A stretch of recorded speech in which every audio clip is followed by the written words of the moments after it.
24 asks us which choice provides the best evidence for the answer to the previous question. And the answer to the previous question was talking about Ken Dial's central assumption, which we said was that the acquisition of flight in young birds sheds light on the acquisition of flight and their evolutionary ancestors. So let's go to our different lines. First, we have lines 1 through 4. At field sites around the world, Ken Dial saw a pattern in how young pheasants, quails, tinamous, and other ground birds ran along behind their parents. Now, while this does tell us that, Ken Dial saw these things, it isn't giving us an assumption. It's not talking to us about evolution. It's not talking to us about the connections he saw, so it's not a correct answer.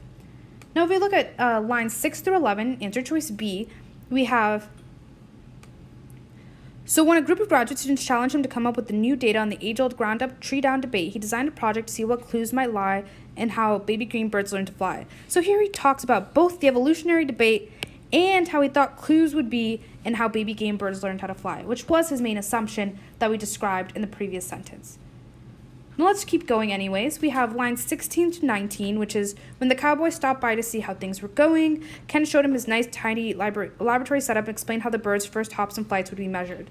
Again, this doesn't give us an assumption, it just tells us, some part of the story.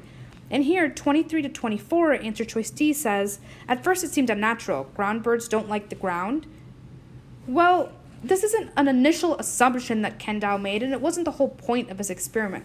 This was, though, an interesting new discovery that he found out. And so, therefore, our correct answer choice would be B, lines 6 through 11.